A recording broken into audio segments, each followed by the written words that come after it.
at the heart of a P4C classroom are questions. No? Does anyone here teach English? Okay, a number of you teach English. So in English, I'm sure that in your training to become an English teacher, you were often taught to encourage students to ask questions about the text that you're reading, and to ask quality questions about the text. And in a certain way, P4C is similar to that, because we are trying to encourage our pupils to ask questions about whatever stimulus it is that we're presenting to the children.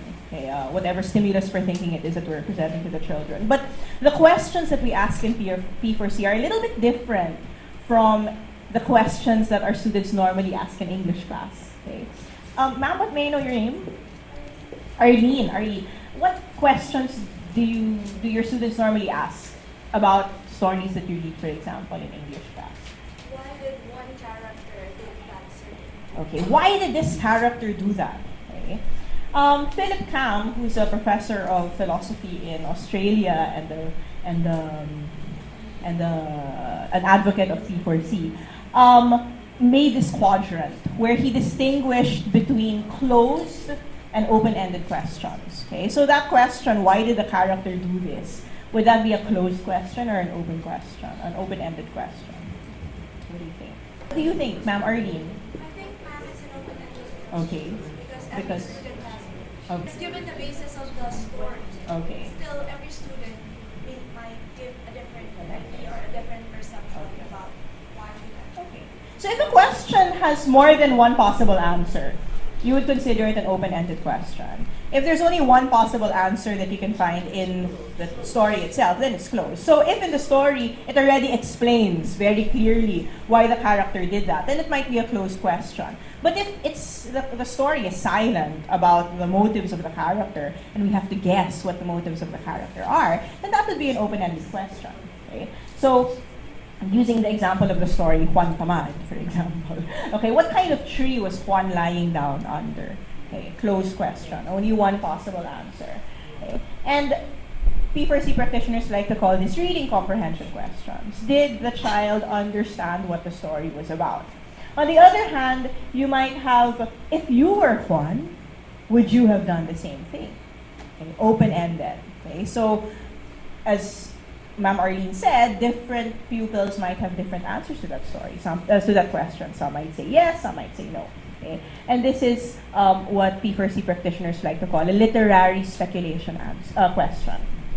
But Philip Cam also distinguished between stories about the text and stories beyond the text. So if a story is about the text, then the stories are directly emerge from the story itself. Sorry, that's quite redundant. The questions rather are directly related to the plot, the narrative, the characters of the story. Whereas a question that goes beyond the text would no longer directly arise from the story, but would actually be triggered by the story, but no longer necessarily be about the story anymore.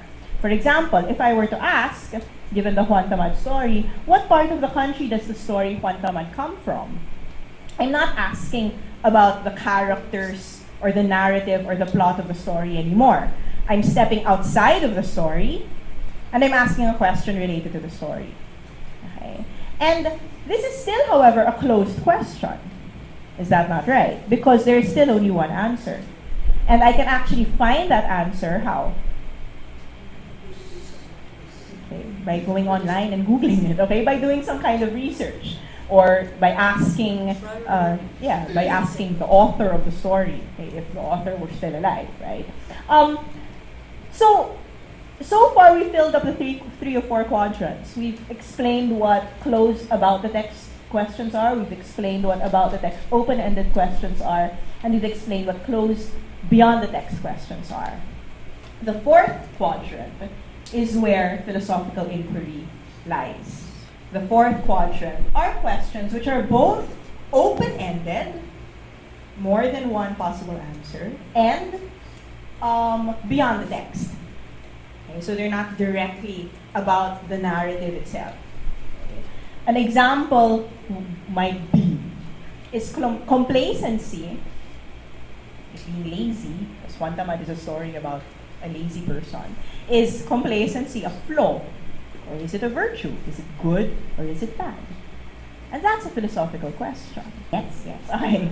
So, at the heart of P4C, therefore, is philosophical inquiry. And so we ask questions like, as I've mentioned, what is the meaning of friendship? Why is love important? When is something unfair?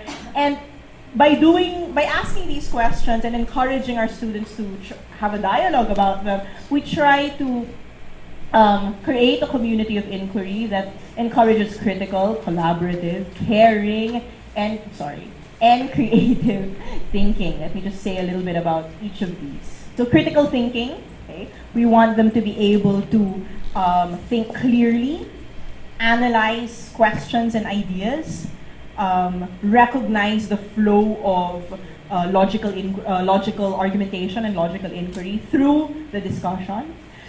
Caring, we want them to be respectful of each other, to know how to listen to each other, okay? To know how to engage in a respectful and polite way with viewpoints that are different from my own. Okay? Creative, we want them to be able to go beyond what is in front of them, to think for themselves, okay? To come up with their own ideas.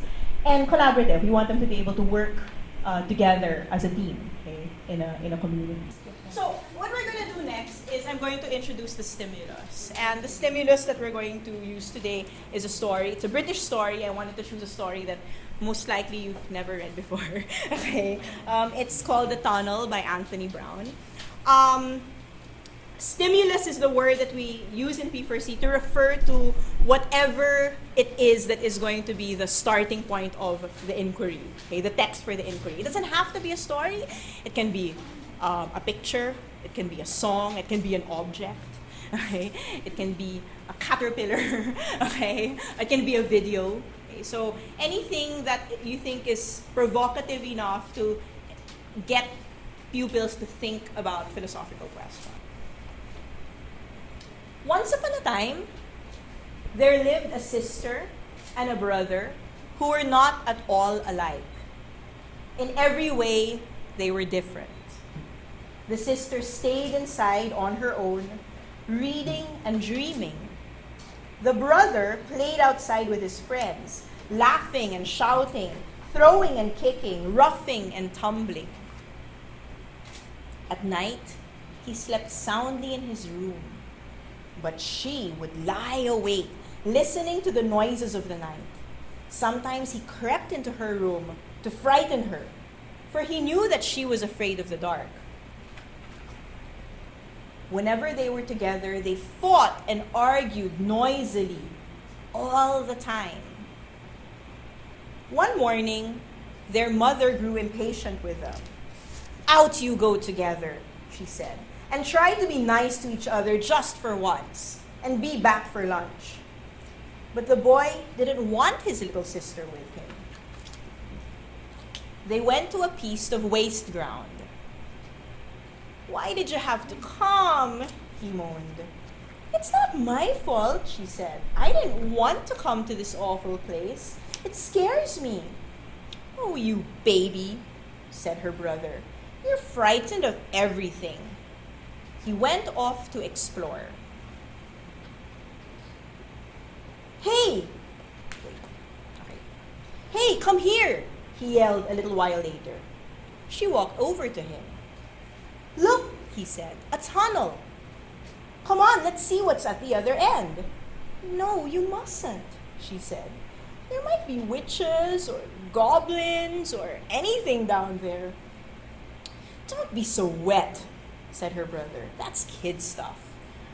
"You have to be back by lunchtime," she said.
do now is we are going to choose one question for the whole class is going to discuss.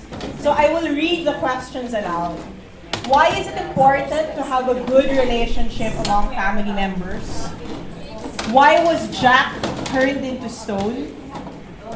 What is the significance of the tunnel in the story? If you were a character in the story, would you dare to go inside the tunnel too? If you were the girl in the story, are you going to follow your brother despite your fear? Why wait for something bad to happen before you change? Is love rooted in one's love for a friend? Do all differences lead to conflicts? Why or why not? So may I ask you to think about these questions, and then of these, choose one that you want us to discuss. Only one. Okay, let's begin. This is how we're going to proceed. Anyone can begin speaking. If you would like to speak next, instead of raising your hand, put your arm out stretched in front of you. Okay? And then if you are speaking after the first person has spoken, I would like you to respond to the first person by saying, I agree with him or her because, or I disagree with him or her because. Is that clear? Okay, so who would like to begin? The recognition that there are differences can be a unifying factor that will not lead to conflicts. So the recognition that there are differences can be a unifying factor that may not lead to conflicts. Do you want to say a little bit more about that? Maybe explain what you mean by that. For example, can you find You don't understand? Yeah, it's just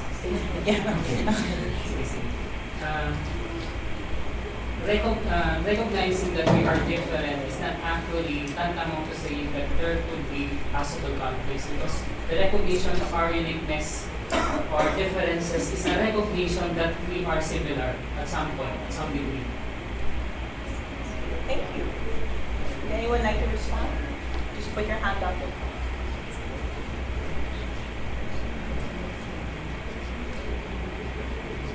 Can I just clarify, you're saying that if we recognise a difference, we are at the same time acknowledging a similarity? We have recognized that we are different. Therefore, what unifies us is our differences. The recognition of it. And that's because we are compelled to look at the similarities. That is possible, but looking into others as something or someone who is different is just like looking also to yourself, who is also a different person.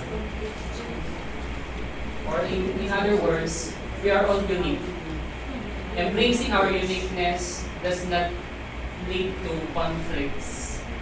So are you saying that the fact that we are unique is what makes us similar to each other? Does anyone want to respond? I think I agree with you that we are all different, and because of that we are similar in some ways. Right? But I do think that it's precisely because we are different and similar, different in some ways and similar in other ways, that there are conflicts.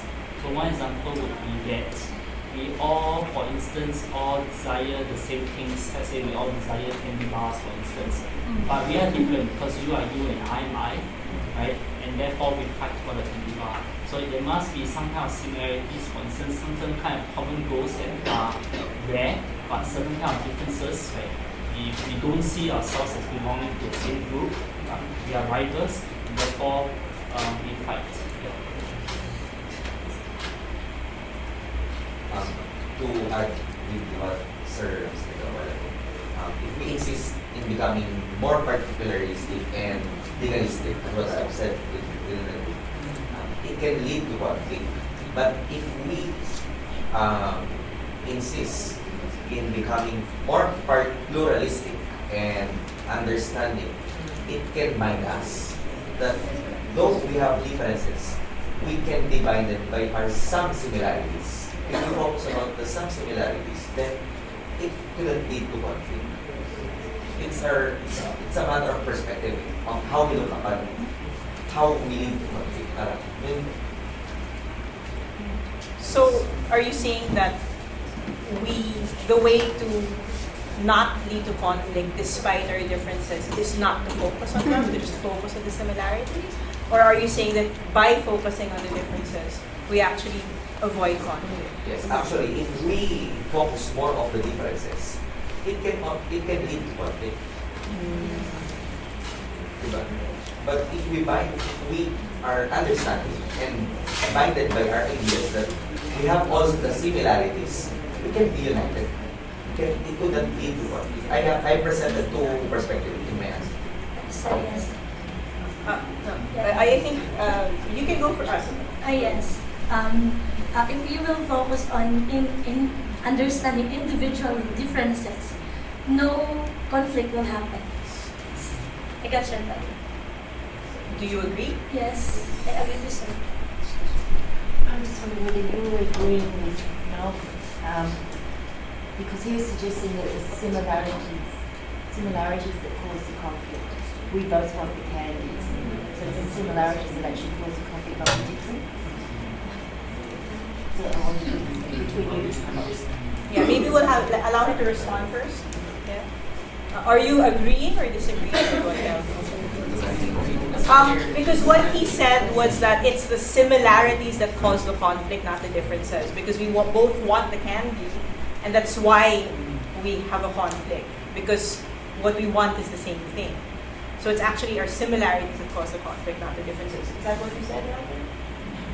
Yeah. Okay. So do you agree with that, or do you disagree with that? Wait. Parang similarities. We exist for the same thing. Yeah. Yes. I guess it's not similarity at all. Because you have no conflicting ideas. Meaning you want, but if you share that, meaning a common understanding, then it wouldn't be conflict. Jen? Well, I have a different idea when it comes to this discussion. Now, I was reflecting. Universalism is an ideal proposition. We're trying to come up with similar things, agree with it, unify our ideals. That's an ideal proposition. However, the reality talks about our own culture, our own belief, our own attitude, and the manner of how we think. But what I'm trying to say is that the more different we are, the more we need to understand ourselves. Because if we understand ourselves better, then we learn how to respect other opinions. Because this is how we would like to be treated likewise. And the more we understand ourselves, the more we appreciate other opinions, other perspective, and that looking into others' perspective, the way we want others to look into ours, would open our mind to reflect, and from there it leads to another learning process. That is my idea. So my point is that if we just learn how to, sometimes universalism or accepting others' opinion is not really that easy for us. But when we really understand ourselves, and we want to be respected, and we want others to appreciate our different concerns and our strengths and our weaknesses, then all the more that we understand others' weaknesses as well, and we understand others' strength in a similar manner. So, just to clarify, ma'am, you are trying to suggest a kind of methodology for avoiding conflict despite our differences. Yes. And that methodology involves self-reflection. Is that correct? It is a methodology, and at the same time, accepting pedagogical change. because we are different, and that being different does not impose. Methodology that you're recommending is that we reflect and then we share with others Yes. what are the product of our reflection, and then both of us learn something. Yes, and, And- we don't need to. and the fact- it's an intellectual discourse where we see different things, we accept different ideas and concepts. That's my point of view. Thank you. Would anyone like to respond? Yes. I would like to agree to most of the things that I've said, but I agree completely with the point that recognizing differences that qualified here is can lead to unification. But the thing is, in my opinion, what happened during the discussion is that we jumped at the middle of everything. Like we are trying to give a definitive answer without actually clarifying a lot of the things that are in the question. For example, do all differences lead to conflict? Obviously, that is a closed question because of the qualifier all. When you say that it isn't, then you're committing a fallacy, hasty generalization. Now, if we give, for example, we say that conflict leads to differences lead to conflict, we have to qualify what conflict is, because in what I feel is that based on the answers, what is given is a conflict between my opinion and your opinion. But we have also to understand that there is such a thing as an internal conflict. What Ma'am was saying about a while ago, your explanation versus my explanation. When I listen to your explanation, there is somehow a conflict within me. Would I believe your explanation? That is a conflict in itself, because conflict is a product of differences of opinions, and by the mere fact there are two existing opinions, then there's already an existing conflict. No? However, the conflict is not between two people, but it is a personal conflict, an epistemic conflict. No? You are trying to think which explanation is more viable, which explanation is more logical, or which explanation is holds water, no? Compared to the other explanation. So in the end, it would lead to you understanding the explanation of the other person, and of course, recognizing the difference. So I think, personally, my personal answer is, do all differences lead to conflict? Yes, but it does not necessarily mean that it is a conflict between two people, but it may be your own personal internal conflict. I wish that the inquiry could have gone on longer because it's really the meat of P4C. But because we're short on time, we had to cut it short. But you got a sense of what an inquiry would look like. Hope that this gave you a short taster of what a P4C session is like and how you can incorporate it into whatever class it is that you're teaching.